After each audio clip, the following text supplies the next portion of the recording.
नमस्ते दोस्तों, स्वागत है आपका हमारे YouTube चैनल अनूप हिंदी कहानी में। हर रोज़ की तरह आज भी एक जोरदार मज़ेदार कहानियाँ लेकर आया हूँ।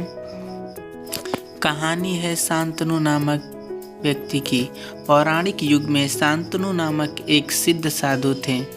इनकी पत्नी भी एक सिद्ध धर्म परायण नारी थी। कहानी उस समय की है जब शांतनु और उनकी पत्नी बहुत वृद्ध हो चुके थे और उनकी आंखों की रोशनी भी चली गई थी।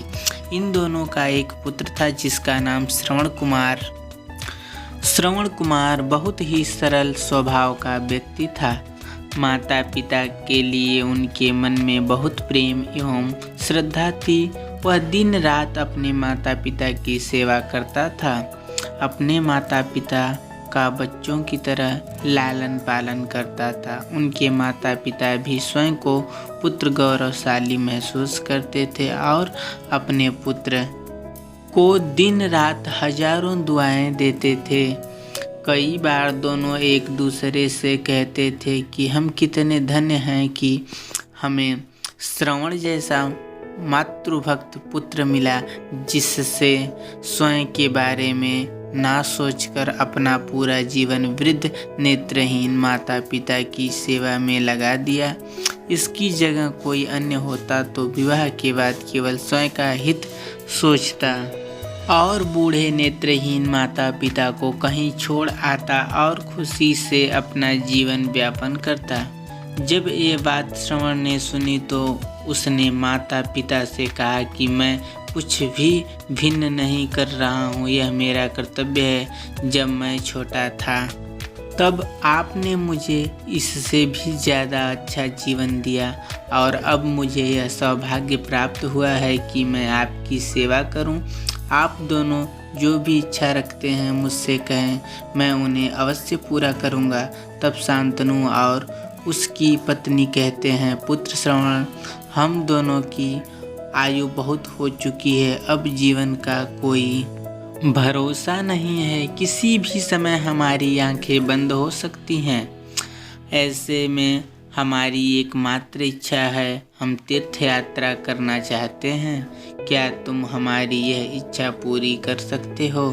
श्रवण कुमार अपने माता पिता के चरणों को पकड़कर अत्यंत प्रसन्न के साथ कहता है, हाँ पिताजी, यह तो मेरे लिए परम सौभाग्य की बात होगी कि मैं आप दोनों की इच्छा पूरी करूं। श्रवण अपने माता पिता को तीर्थ करवाने हेतु एक कांवड़ तैयार करता है, जिसमें एक तरफ शांतनु अपने एवं दूसरी तरफ उनकी पत्नी बैठती है और कांवड़ के डंडे को अपने कंधे पर लाद कर यात्रा शुरू करता है। उसके हृदय में माता पिता के प्रति इतना स्नेह है कि उसे उस कांवड़ का लेश मात्र भी भार नहीं लगता। अपने पुत्र के इस कार्य से माता पिता का मन प्रसन्न से भर उठता है और वो पूरे रास्ते अपने पुत्र श्रवण को दुआएं देते चलते हैं। तीर्थ करते समय जब वे तीनों अयोध्या नगरी पहुंचते हैं तब माता पिता श्रवण से कहते हैं कि उन्हें प्यास लगी है। श्रवण कांवड़ को जंगल में रखकर हाथ में पत्तों का पात्र बनाकर सरयू नदी से जल लेने जाता है। उसी समय उस वन में अयोध्या के राजा दशरथ आखेट पर निकले थे और उस घने वन में वह हिरण को शिकार बनाने के लिए उसके पीछा कर रहे थे। तब ही उन्हें घने जंगल में झाड़ियों के पार सरयू नदी से पानी के हलचल की आवाज़ आती है। उस हलचल को हिरण के पानी पीने की आवाज़ समझकर महाराजा दशरथ शिकार के उद्देश्य से तीर चला देते हैं और वह तीर श्रवण कुमार के हृदय को आघात पहुंचाता है, जिससे उसके मुंह से पीड़ा भरी आवाज़ निकलती है, जिसे सुन दशरथ स्तंभ रह जाते हैं और उन्हें अनहोनी का एहसास होता है और वे भागकर सरयू नदी के तट पर पहुंचते हैं, जहां वे अपने तीर को श्रवण के हृदय में लगा देख भयभीत हो जाते हैं और उन्हें अपनी भूल का एहसास होता है। दशरथ श्रवण कुमार के समीप जाकर उससे क्षमा मांगते हैं। तब अंतिम सांस लेता श्रवण कुमार महाराज दशरथ को अपने वृद्ध नेत्रहीन माता पिता के बारे में बताता है और कहता है कि वे प्यासे हैं, उन्हें जाकर पानी पिला दो और उनके बाद उन्हें मेरे बारे में कहना। और इतना कहकर श्रवण कुमार मृत्यु को प्राप्त हो जाता है।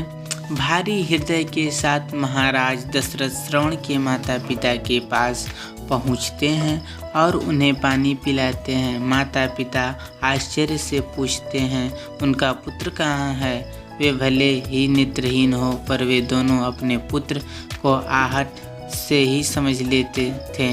माता पिता के प्रश्नों को सुन महाराज दशरथ उनके चरणों में गिर जाते हैं और बीती घटना को विस्तार से कहते हैं। पुत्र की मृत्यु की खबर सुनकर माता पिता रोने लगते हैं और दशरथ से उन्हें अपने पुत्र के पास ले जाने को कहते हैं। महाराज दशरथ कांवड़ उठाकर दोनों माता पिता को श्रवण के शरीर के पास ले जाते हैं। माता पिता बहुत जोर जोर से विलाप करने लगते हैं। उनके विलाप को देख महाराज दशरथ को अत्यंत ग्लानि का आभास होता है और वे अपनी करनी की क्षमा याचना करते हैं। लेकिन दुखी पिता शांतनु महाराज दशरथ को श्राप देते हैं कि जिस तरह मैं शांतनु पुत्र वियोग में मरूंगा उसी प्रकार तुम भी पुत्र वियोग में मरोगे। इतना कहकर दोनों माता पिता अपने शरीर को त्याग मृत्यु को प्राप्त हो जाते हैं। दशरथ महाराज श्राप मिलने के अत्यंत व्याकुल हो जाते हैं और कई वर्षों बाद जब उनके पुत्र राम का राज्याभिषेक होता है तब माता कैकेयी के वचन के कारण राम, सीता और लक्ष्मण को 14 वर्षों का वनवास स्वीकार करना पड़ता है। और इस तरह महाराज दशरथ की मृत्यु भी पुत्र वियोग में होती है। अपने अंतिम दिनों में उन्हें शांतनु के कहे शब्द याद आते हैं और वे राम के वियोग में अपना शरीर त्याग देते हैं। कहानी की शिक्षा, मोरल ऑफ द स्टोरी कहानी हमें यह कहानी यही शिक्षा देती है कि बिना लक्ष्य को देखे उसे भेदना कई बार आपको गलती का पात्र बना देता है और आप ना चाहते हुए भी दूसरों के दुख का कारण बन जाते हैं। यह थी श्रवण कुमार की कहानी। माता पिता भक्ति के कारण ही श्रवण कुमार पुराणों में जीवित हैं। श्रवण कुमार सदैव अपनी मातृभक्ति के लिए जाने जाते हैं। उन्हीं की कहानी सुनाकर माता पिता अपने बच्चों को संस्कारित करते हैं। रामायण महाकाव्य में ऐसे कई चरित्र हैं जो हमें वास्तविक जीवन के कर्तव्यों का ज्ञान देते हैं और हमें धर्म एवं कर्म का सही मार्गदर्शन देते हैं। ऐसी ही अन्य कहानियों के लिए मास्टर पेज रामायण महाभारत कहानियों पर क्लिक करें और अन्य शिक्षाप्रद कहानियाँ के लिए हमारा प्रेरणादायक हिंदी कहानी पर क्लिक करें और चैनल सब्सक्राइब करना ना भूलें। अनूप हिंदी कहानी और वीडियो को लाइक करें, वीडियो को शेयर कर अपने दोस्तों तक भी शेयर करना ना भूलें।